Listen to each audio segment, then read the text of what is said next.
Hello, everyone, and welcome to our webinar on real-time use cases with Apache Spark. I'm Mohammad Anik Yusuf, and I'll be the presenter for today. Let's begin with our webinar and see what Apache Spark really is. Okay, so on today's agenda, we'll be looking at the evolution of data management over the years since technology took over in the 1960s, and we'd see how those data management technologies affected management ways in which the data is managed and how decisions are made.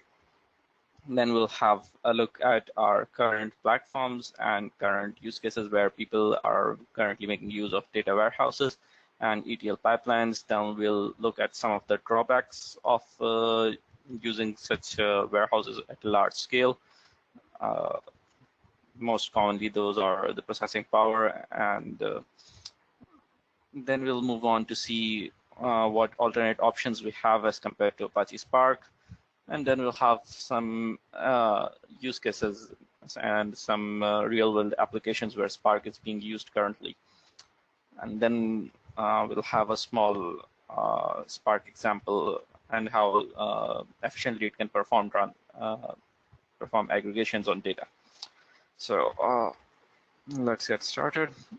Okay, when technology took over in the early 1960s and 70s, we did not have any standards for data management, and this is what we call chaotic behavior.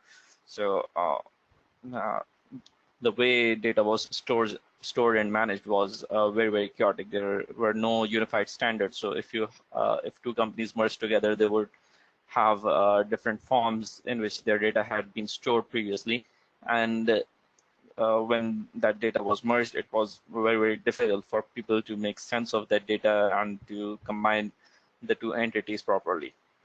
So there was no master data plan, there were no data strategies, and the approach was very, very reactive. It was only after that a problem occurred that a solution was thought about. And in the 1980s, what we had was that okay, so in the 60s and 70s, we also had when our data management approach was completely chaotic.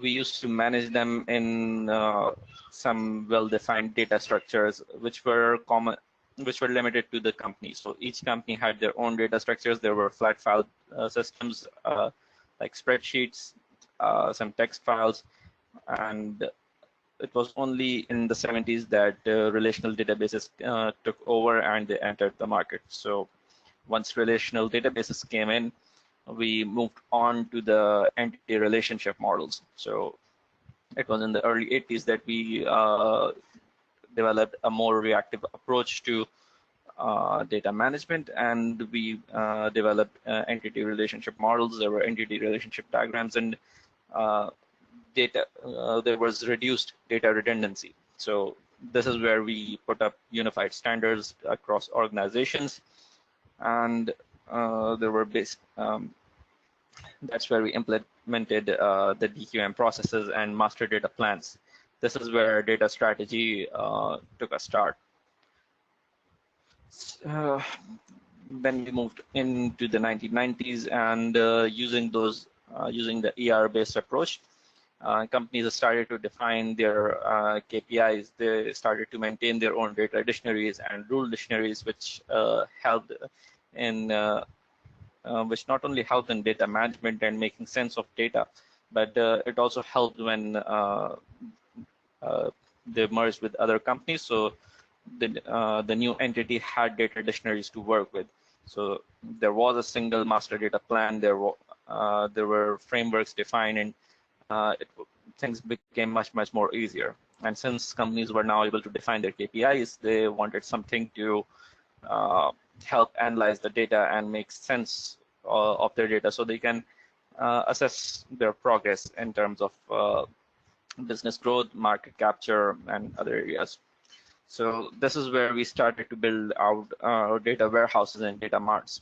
So in in the 1990s, when data warehouses took over, we started to make sense of the transactional data that was being stored in relational databases to provide an in-depth analysis and deliver insights to businesses about how well they are doing and what could be the next step to move towards that. Okay, and then we moved on to the early 2000s, where there was a dot-com boom. So a lot of web applications came up. There were a lot of sites springing up, and this created a whole new form of data. Before the 2000s, all the data that we had was relational. It was well structured. It adhered to certain standards, and so it was easier to manage. But with the advent of the dot-com boom, what happened was that there was a lot of unstructured data. There were different forms of data. So we had audio data, there was video data, there were images, there was a lot of unstructured data coming in. So this is when we started to bring in blob storages within our relational databases, so they could at least cater to how the different forms of data could be stored. And this is when we started to derive a proactive approach to data management. So what we did was that we came up with a continuous improvement to our relational database platforms, and based on the feedback that we kept receiving, we iterated over their development. Once we had this, then we were faced with a different kind of problem. So now we had a lot of information within the databases, but due to the data governance policies within organizations, we had the problem of data silos. So we had all of the data, we had all of the analysis built in. We had a lot of potential that could be got out from that data, but due to the data silos problem, we couldn't make much sense of it. So to counter those limitations, what we did was that we moved to a more predictive era, where instead of having process and feedback loops, we started to predict what kind of problems we might face in each of the data strategies that we might implement. And this predictive analysis actually caught on, and it's quite frankly being used a lot in machine learning today. So this is, since the 2010s, this is what we have been doing. We have been working with a lot of big data. So we call this the big data era because we have a lot of data incoming, and it's all sorts of data. It's structured and it's unstructured, it's semi-structured. There is a need for batch processing. Some organizations are asking for stream processing of data.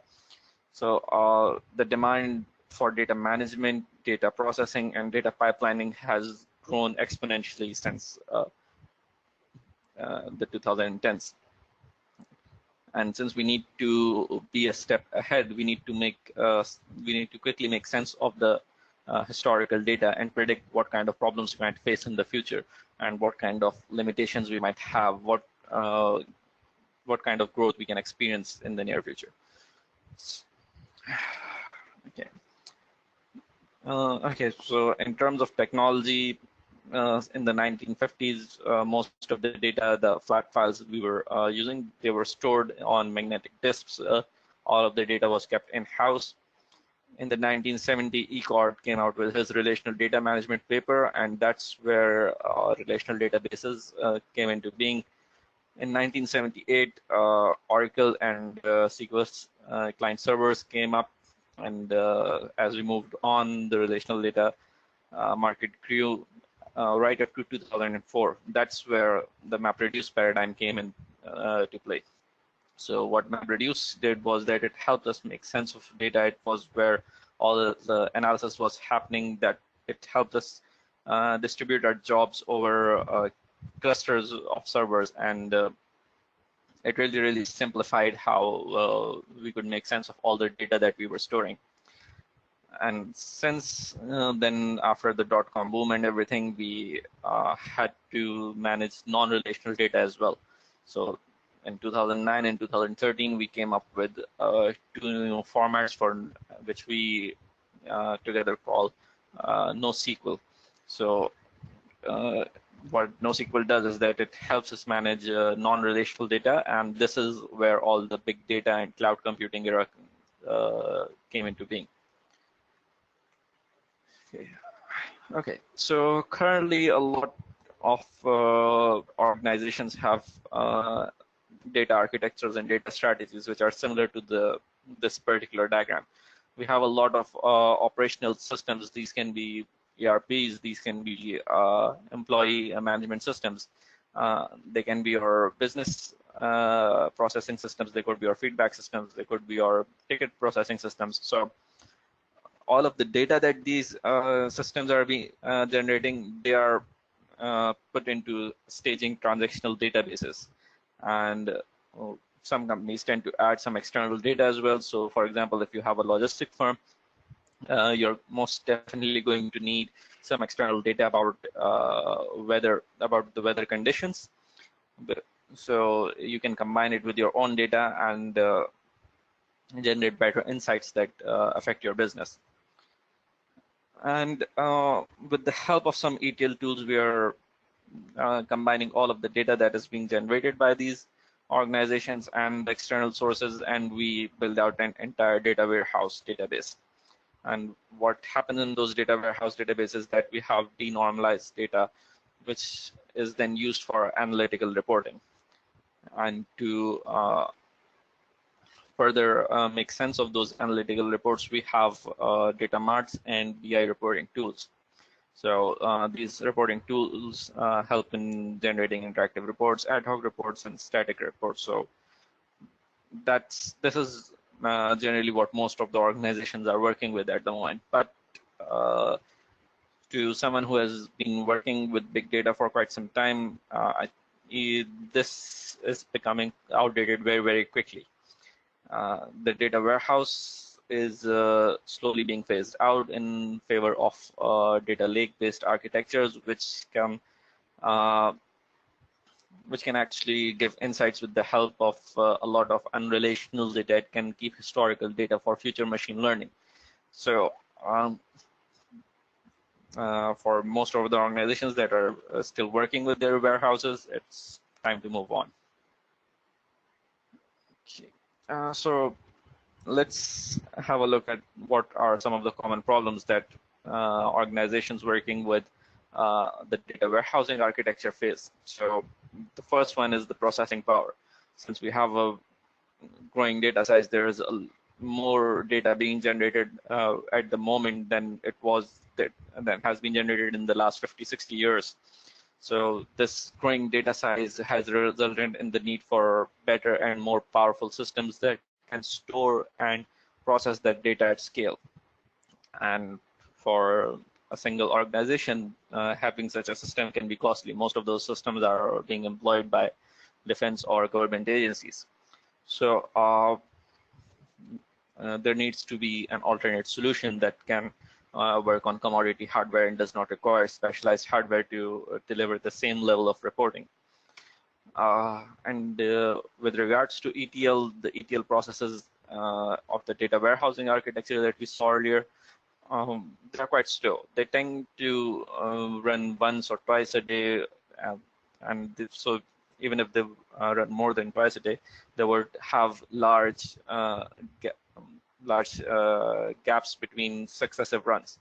So during that time, there are no updates to your data warehouse. So since there are no updates to the data warehouse, the information that you're receiving is going to be outdated by that span of time.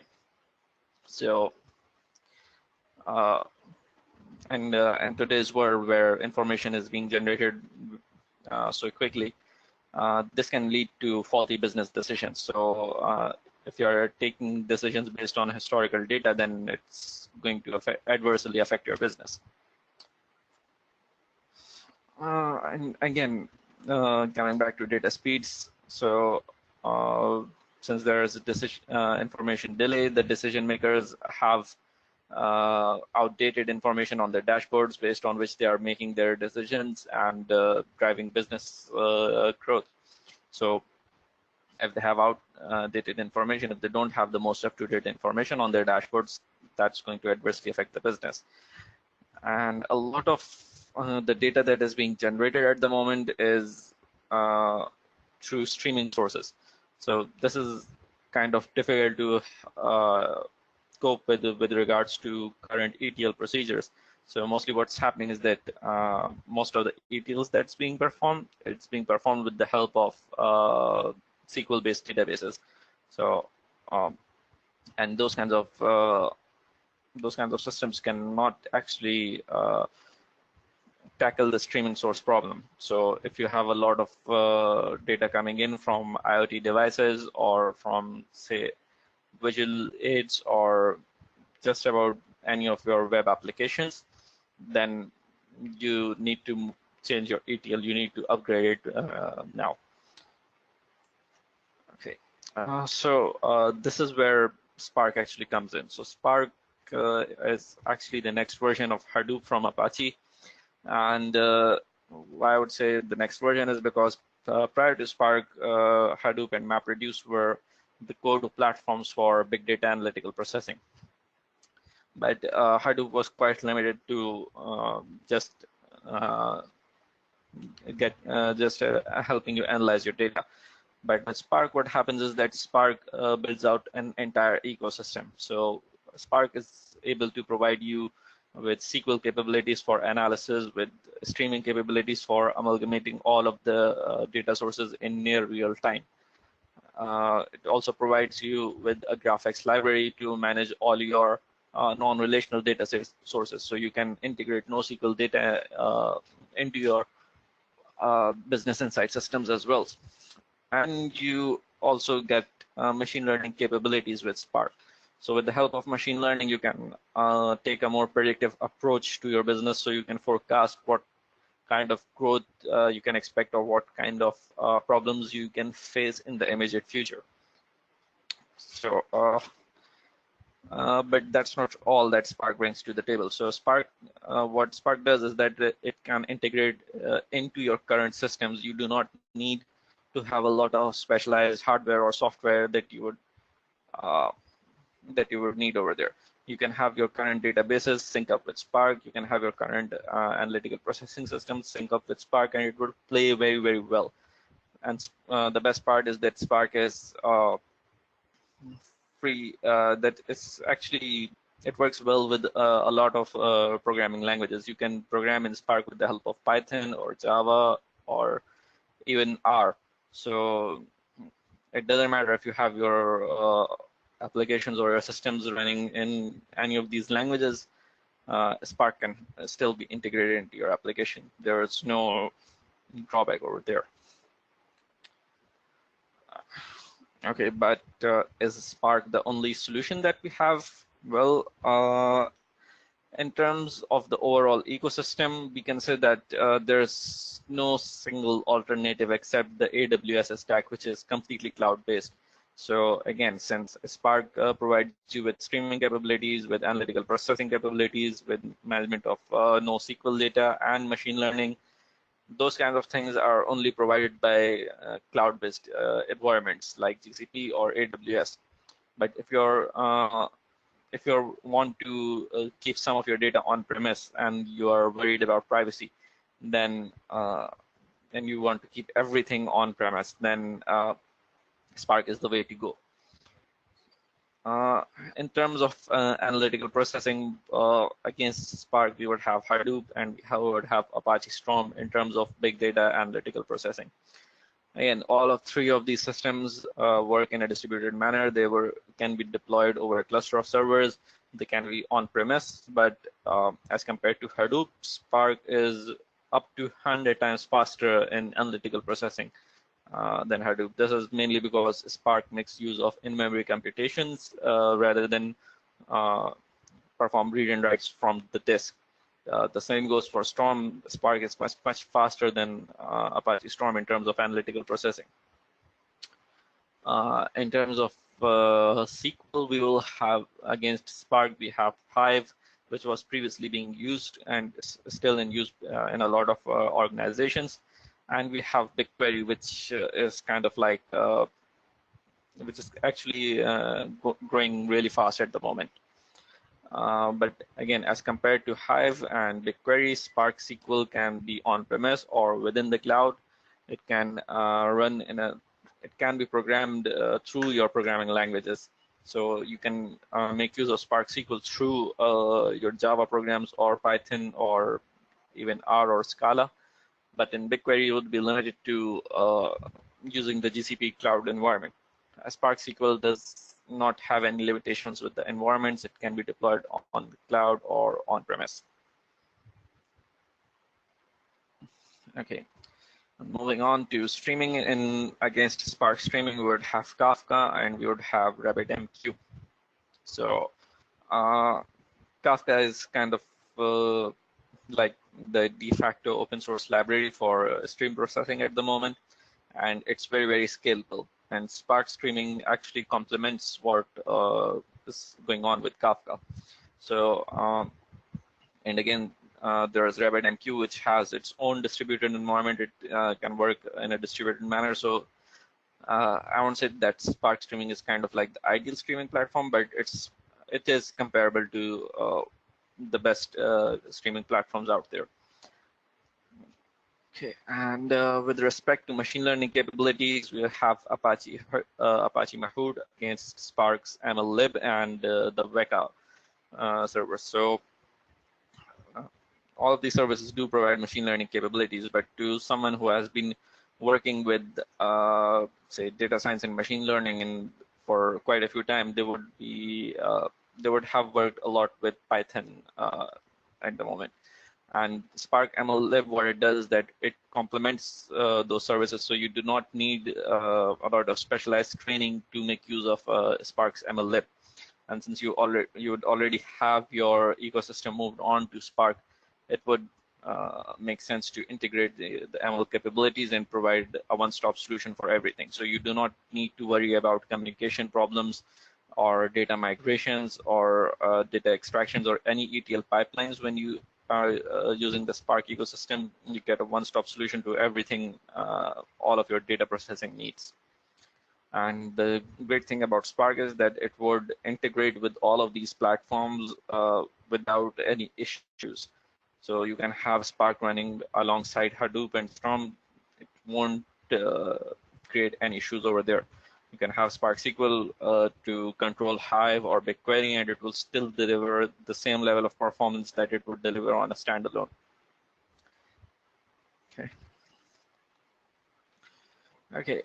So where is Spark being used at the moment? So most of the use cases for Spark are for ETL processing. As we mentioned, that there has been a growing need for real-time stream data processing. So with Spark, we do get the capabilities to perform near real-time data streaming into our current data warehouses or data lakes. So I would say that it's a form of better ETL. Again, and we can make use of Spark for session analysis. By session analysis, I mean that, for example, if you have you have a web-based application and you want to see how each of those users are interacting with your application, you can stream your event data from the moment the user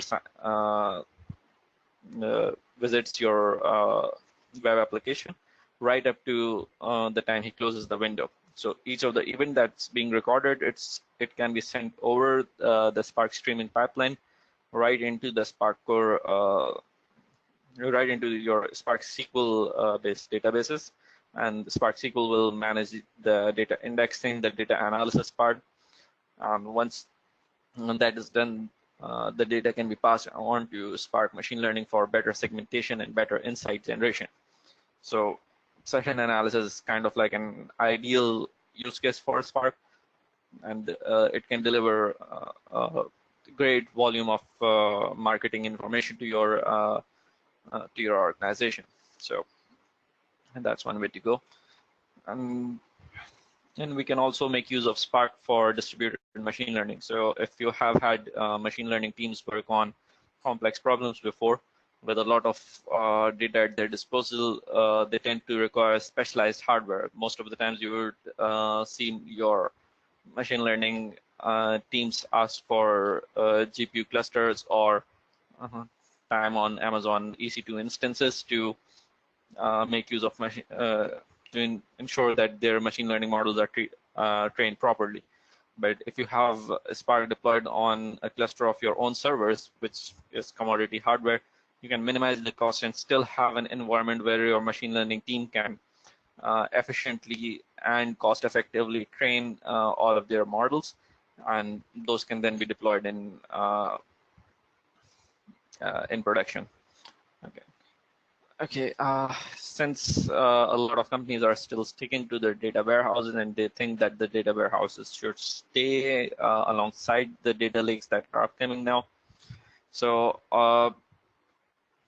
Spark does provide you SQL capabilities and streaming capabilities, so you can at least upgrade your data warehouses. If you're afraid to move away from the current architectures, you can at least have near real-time streaming capabilities added to your data warehouse. So you'll have the most up-to-date information available on your BI dashboards. And again, since Spark SQL is a SQL-based programming language, it's not actually a database, so you'll need a secondary database to work on it. And this can be anything like Cassandra or Postgres or anything at all. So, okay, one of the more recent and rising use case for Spark is the Internet of Things data analytics platforms. So since there's a lot of data being generated by small devices, small sensors within different organizations, factories, or even stores.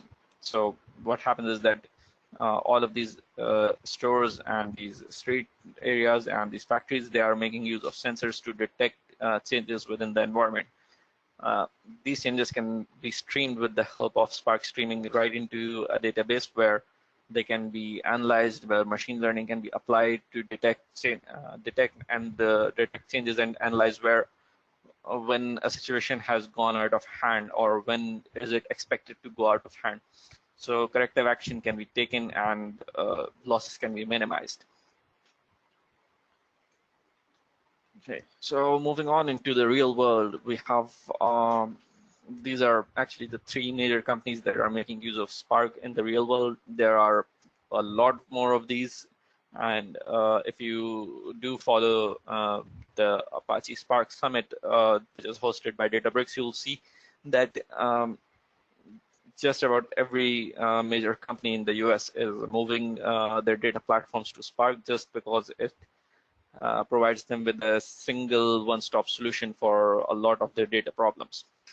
So let's have a look at Uber. So what Uber is doing is that it's performing a kind of session analysis that we discussed earlier. So what it does is that it tends to stream event data, how people are interacting with their applications through Spark and through Kafka and Spark streaming. And that data is stored in the HDFS, the Hadoop distributed file system. And since there are so many users and so many events occurring at a time, this data can grow up to be terabytes.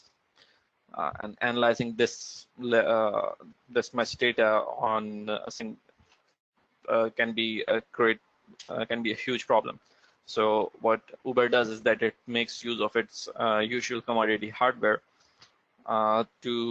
along with Spark to convert the unstructured event data into a structured processable format, which can then be used to deliver insights and improve the application experiences. Pinterest is another such company which is making use of Spark to see how people are interacting with the pins that are up on its website, on their web pages. These interactions are then used in recommendation systems, which are also built out on Spark. So this allows them to deliver more informed marketing, more informed ads to the users. So this increases their customer churn and also helps to ensure that the customer is genuinely interested in what is being shown to him. So a lot of people might not have heard of Conviva. So Conviva is one of the largest video streaming platforms. It's second only to YouTube. So, and it's pretty big. So it's what it does is that it makes use of Spark to minimize its customer churn. And how it's doing it is that it's optimizing how video streams buffer or play out while the live traffic is managed on those particular streams.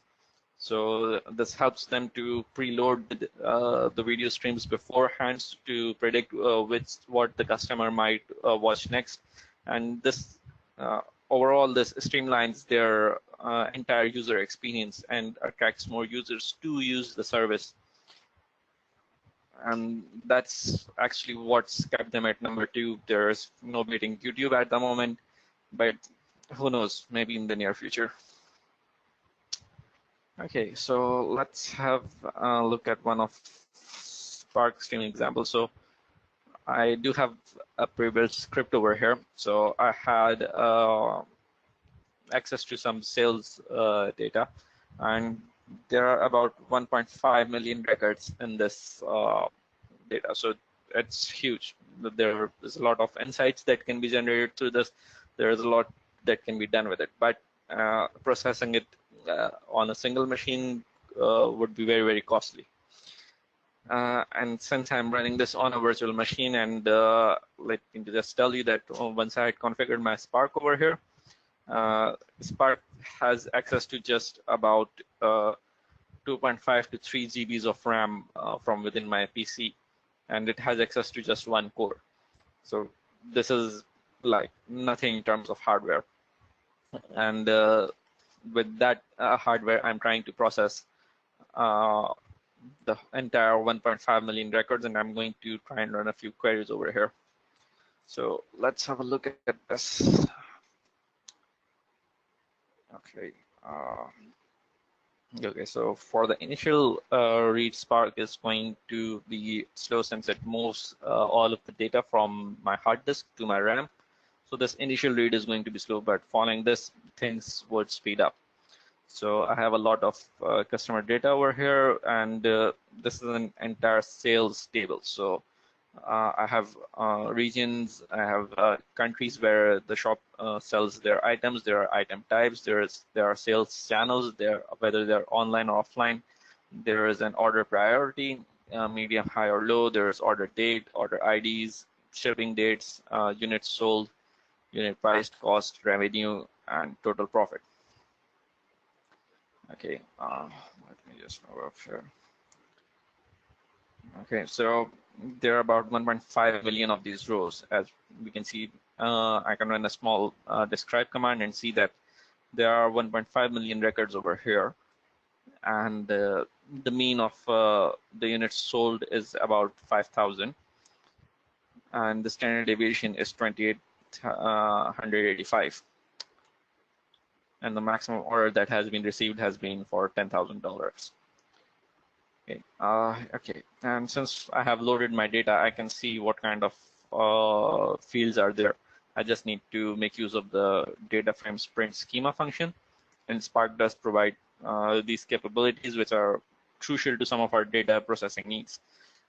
In fact, one of the clients that we have been working for, there is an e-commerce client that we have been working for, and they did not have a predefined data dictionary with them. So what we did was that we plugged in Spark into their databases to see what the schema held. So this actually helped the people who are building out the ETL pipelines to determine what is available within the data tables, and this also helped them build out a data dictionary to work with in the future as they will go on to optimize future reporting. Okay, okay, so since I'm working with Python, I'll import the timeout function, and let's try and run a few queries. So the first query that I'm going to run is that I'm going to try and order my entire 1.5 million records by item type, and I'm going to show them in the descending order with just the first five rows. So let's see with the minimum amount of hardware what how much time does Spark take to process this. Okay, so my job's running. Let's see what that does. Okay, so my job has completed, and I can see that it took me about 8.8 seconds to just get everything done. So 8.8 seconds to perform an order by over 1.5 million records. That's a pretty small amount of time. And given the hardware that I've given allotted to Spark, it's pretty amazing. Okay, so let's try and run the same for an aggregate function where I'm going to group my records by country, and I'm going to sum the sales of those countries. So let's see, I've seen the top 3 rows, and it took me around 10.3 seconds to run the entire aggregate command. And I can see that there has been a sum over the unit sold, a sum for unit price, a sum for unit cost. Since I did not identify which column I want to sum against, but it did just aggregate everything based on the country side. So the huge problem in terms of databases, people who have been working with SQL can verify that running this type of command over this amount of data, it can be a huge problem. Okay, let's see how long does it take to just select something from our data frame.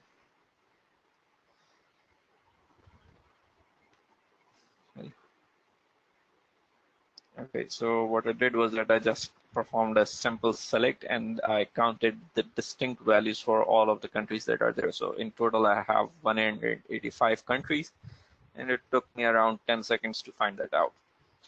So, so that's Apache Spark for you. Actually, it would provide you with lightning fast performance if you provide it with the right kind of hardware. Okay, so that's all from us for today. And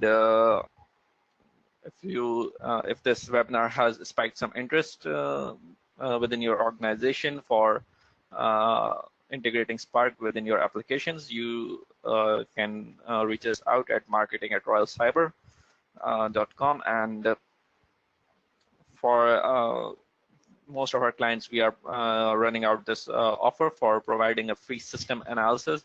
This is the initial analysis that we'll be providing to you guys for what needs to be done and how efficiently we can integrate Spark into your system, and what kind of performance boosts or business